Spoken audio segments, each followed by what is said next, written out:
Hi everyone, let me just adjust the screen a bit. It's Mark broadcasting from under the stairs again. Now, last week I managed to get hold of some blending powder and some sanded paper, and I thought I'd have a go at using colour pencils, blending powder, brushes, fixative to have a go at drawing a dog. So I hold it up. This is the dog that we drew. Now, as you can see, the background here is fairly well sort of fuzzed, I suppose you have to call it, blended. So there's another way of calling it. Now, like the good book says, when I read the book by Aliona, is that you need to apply the blending powder, then you put a layer of pencil over, then you blend, then you fix, then you wait for it to dry, and do another layer of the blending powder over the top, and you keep working into it. So gradually you're building up a depth. Now, your logic tells you with color pencils that if you push into it, you can get a dark color. You've got to kind of work the opposite way around. You have to work lightly and then blend it and fix it, and then very gentle strokes with the pencil. And you can gradually build up the layers, but it does actually work. Now, would say I have cheated a little bit because I've used a little bit of acrylic on here to pick out the highlights in the eyeball, etc. But overall, for a first effort with the blending powder, I'm quite impressed.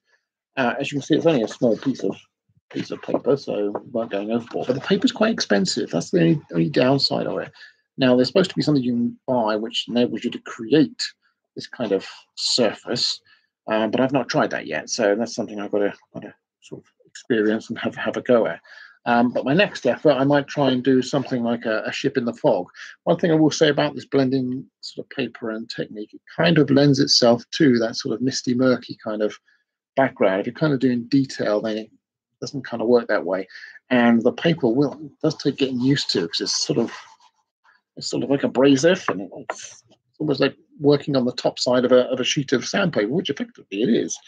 But generally speaking, you can get a pretty reasonable result. So we're quite pleased about that. Some of the dark areas you see down here, if I can point them out a bit better, down here, I've actually used some thinners, and you put down a sort of black and dark layer, then you actually use the thinners and a brush, and you can actually blend this together and get a very flat tone. So you're kind of halfway between painting and drawing. It's kind of a weird medium. It sort of doesn't sit in one camp or the other particularly greatly, but it does give what I think is a reasonable result. So we're quite impressed with that, and I will carry on and have another go and try and get a bit further with that.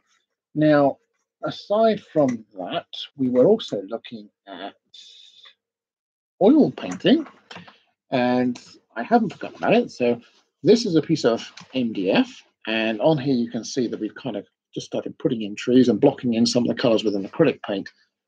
And now we're going to start sort of putting in the leaves and the foliage around here and some of the details on there. So that will be my next thing. So hopefully next week I'll be able to report back a bit on that.